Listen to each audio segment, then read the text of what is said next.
طب تسمحوا لي، أنا اليوم عندي 4 طلاب اليوم. امم لا، أنا اليوم عندي 5 طلاب. اوف، مين خامس؟ أي والله في طالب متميز دائما في الاستوديو أثناء التجهيز، دائما نسمعه في الكواليس يقرأ ويأتي بأصوات جميلة. قرب منهم. تعرفوا يا أستاذ يوسف، هو بس أول حرف يسمع عبد الله. نظامكم كذا. والله أنا حقيقة قبل ما أنا أخشى الوقت يضغطنا. إذا ضغطت كل وقت يعني ايش المشكلة؟ فأنا ودي والله كما تمتعنا طيل الحلقات هذه، أخشى أن أجل يعني أن الناس يسمعونك يا شيخ عبد الله. صابر الحين المتسابقين موجودين ما شاء الله. لا خلي هذه استراحة في النص، بعد 2 من الطلاب. أيوة. نسمع تلاوة منك. مني أنا؟ أي نعم. والله أنا ما أزاحم القراء اللي موجودين. لن تزاحم أحدا. اسمح لي شيخ. لا أبدا لن تزاحم أحدا. تفضل يا شيخ يوسف. نرجو من الطالب عبد الله الحبيب الجلوس على الكرسي. والله انا ما اردكم، بس والله كذا ما اتفقنا، احنا ما اتفقنا كذا. والله ما اتفقنا، ما كان اتفاقنا، بس يعني اقصد انه والله ما اتفقنا. صارت في حلقه قبل تقريبا 3 اسابيع وطلبتم مني، بس قلت لكم لا. طيب الحين من أننا نديرك الان اللحظه هذه، اقول اجلس. يلا سم، والله ما اقدر اقول شيء للمشايخ. زي ما ورطت دكتور على اني اجلس على الكرسي، بس الحين ارتعت شوي. ما في مصحف طيب يا شخص؟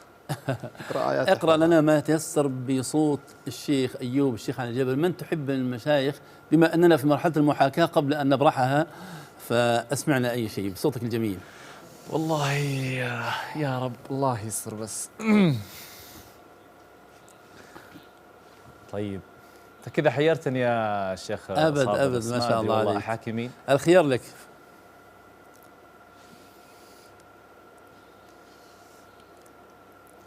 أعوذ بالله من الشيطان الرجيم. بسم الله الرحمن الرحيم.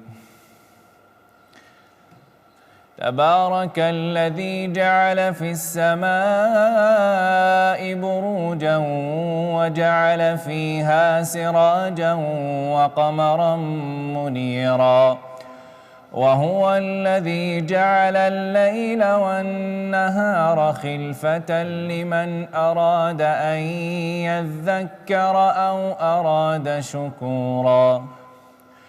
وعباد الرحمن الذين يمشون على الأرض هونا وإذا خاطبهم الجاهلون قالوا سلاما، والذين يبيتون لربهم سجدا وقياما، والذين يقولون ربنا اصرف عنا عذاب جهنم إن عذابها كان غراما إنها ساءت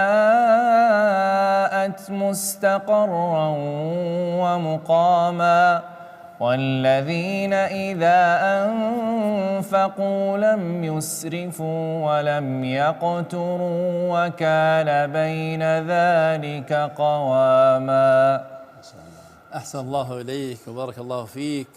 ما شاء الله تبارك الله. أنا أسيب التقييم عند الشيخ يوسف. في تقييم؟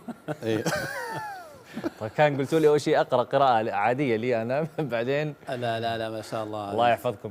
سامحوني يعني فاجأتوني سبحان الله. كنت أتكلم مع الشيخ عبد الرحمن شريف أول، فأقول لي يعني اجلس، فلما جلس اختلف. أنا الحين لما جلست أجلس على الكرسي هذا وأقدم، لكن قراءة ما شاء الله الوضع يختلف تماما. الله طيب. يفتح على قلبك. اللهم آمين. شكرا لمشايخنا. كثير حقيقة ممن يشاهدون شيخ عبد الله يحبونك مقدما، لكن الآن إن شاء الله سيزداد حبهم لك مقدما وقارئا. وبالمناسبة يمكن اللي ما يعرف ابننا الكريم أبو أمين رجل من بيت قرآن، وهو حافظ القرآن ومجاز في القرآن، وصوته جميل وتجويده جميل، وهذه الله عينة يكرمك. من الله يسعدك صابر، والله شهادة تاج على راسي أعتز فيها. العفو. والله العظيم. خذ رأي الشيخ عبد الرحمن.